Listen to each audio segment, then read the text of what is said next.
तो आज जो टॉपिक मैं आप लोगों के बीच लेके उपस्थित हूँ परीक्षा के दृष्टिकोण से अत्यंत महत्वपूर्ण है।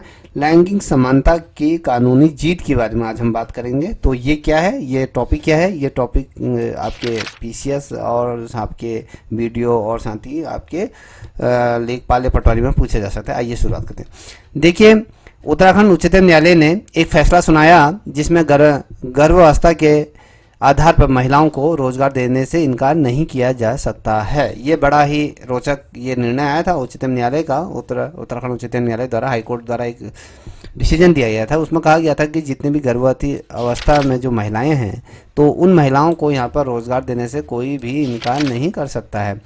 इससे गर्भवती महिलाओं को सरकारी पदों के लिए पात्र होने से रोकने का नियम को पलट दिया है। पहले क्या था, जो भी गर्भवती महिलाएं होती थी उनको सरकारी पदों पर जो भर्तियां होती थी उस पर क्या वो पात्रता होने पर यहाँ पर गर्भवती है तो उनको रोक लगा दी जाती थी। अब ये नियम को पलट दिया है। ठीक है, क्या बिंदु है इसको थोड़ा सा समझने का प्रयत्न करिए।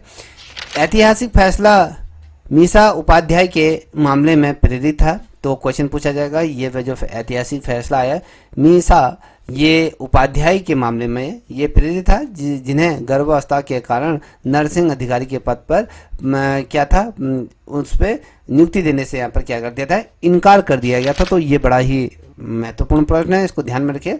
उच्चतम न्यायालय ने इसमें 12 सप्ताह या इससे अधिक की गर्भवती महिलाओं को रोजगार के लिए अस्थायी रूप से अयोग्य बताने वाली जो सरकार के विनियमन को अमान्य कर दिया। जो इससे पूर्व जो राज्य सरकार द्वारा एक आदेश जारी किया गया था या एक जियो ऐसा था जिसमें ये कहा गया था कि 12 सप्ताह की अगर कोई महिला गर्भवती है, ठीक है, तो उन महिलाओं को रोजगार के लिए अस्थायी रूप से उनको अयोग्य यहाँ पर बताने की बात की गई थी। तो इसको अमान्य कर दिया गया हाईकोर्ट में।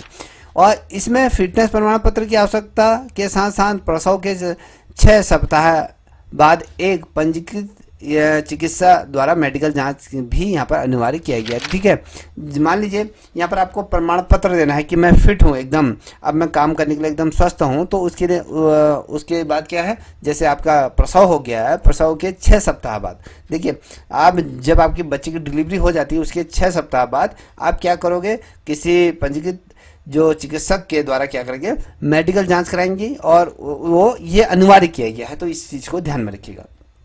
अब यहाँ पर क्या है, समलैंगिक समानता को यहाँ पर चुनौती दी गई थी जो अब मैं यहाँ पर देख पा रहा हूँ। तो यहाँ पर न्यायालय ने राज्य की कार्रवाई को महिलाओं के खिलाफ अत्यधिक भेदभावपूर्ण माना और साथ ही आर्टिकल जो संविधान का आर्टिकल है अनुच्छेद 14, 16 और 21 का उल्लंघन पर जोर दिया गया।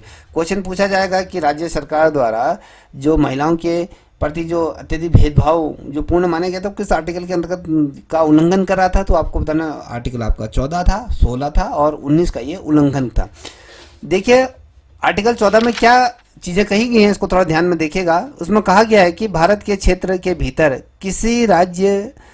राज्य किसी भी व्यक्ति को धर्म, नस्ल, जाति या लिंग या जन्म के आधार पर कानून के समक्ष समान व कानूनों के तहत समान सुरक्षा वंचित नहीं कर सकता है।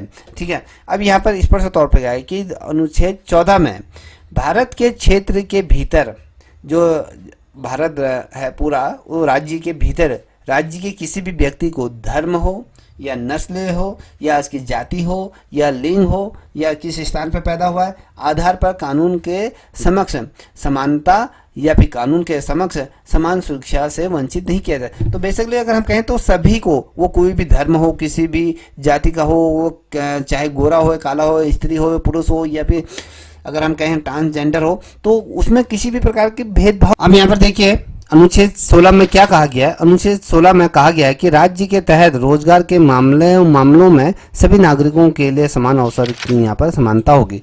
देखिए राज्य में कोई भी व्यक्ति हो, किसी भी रिलीजन से आता हो, किसी भी धर्म जाति विशेष से अगर कोई व्यक्ति आता है तो सभी को राज्य में अगर रोजगार की उपलब्धता है तो सभी को समान रूप से दिया जाएगा। इसमें किसी भी प्रकार का भेदभाव नहीं होगा। तो अवसरों की समानता यहाँ पर होगी।